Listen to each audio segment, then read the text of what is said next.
Sa molitvom Bogu da vas zaštiti i prigrli svojim časnim krstom, želim vam mnogo uspeha, istakao je u svom telegramu njegova svetost patrijarh srpski gospodin Irinej, blagosloveći učesnike 6. takmičenja u plivanju za časni krst u organizaciji Niške eparhije i gradske opštine Medijana.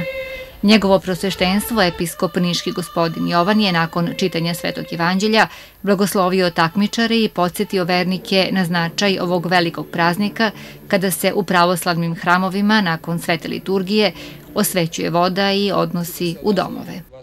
A ovde došli smo na vode gde pokazujemo zaista da je Gospod prisutan u svojoj tvorevini, da Bog nije stvorio svet i čoveka pa ga ostavio, nego da je preko blagoslova episkopa sveštenstva i ove blagodati prisutan danas, osobito na današnji dan.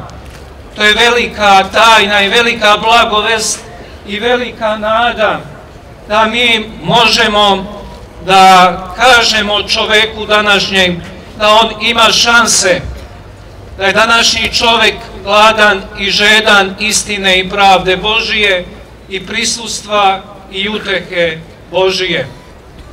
Danas je sve osveštano, danas se voda osveštava, a preko te tajne osveštava se čovek.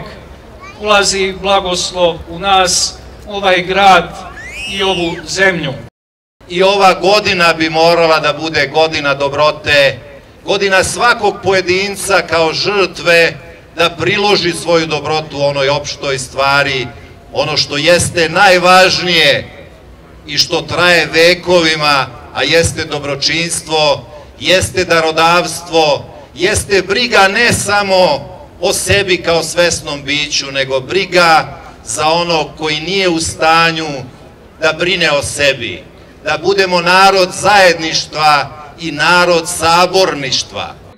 Tradicionalno i ove godine 19 učesnika takmičilo se za ovo značajno priznanje. U veoma neizvesnoj trci pobedio je 26-godišnji Vladimir Stojanović iz sela Krušce. To nije nikakva ni sprema ni ništa, to je samo Božja volja. Svako može da pobedi. I savjetovao bih svima da probaju i da dođu da se okušaju na ovaj veliki praznik. Ovo je danas bukvalno još jedan koren srpskog roda, da bude mali narod koji ima svoju tradiciju, narod koji ume da poštuje druge narode i grad koji će zasigurno sa ovim lepim našim divnim srpskim običajima imati svoju budućnost. Grad u koji se i rađa i dolazi, grad koji će u svakom slučaju 2013. dočekati sa jednom ponudom koja će pre svega biti ljudska dobrota.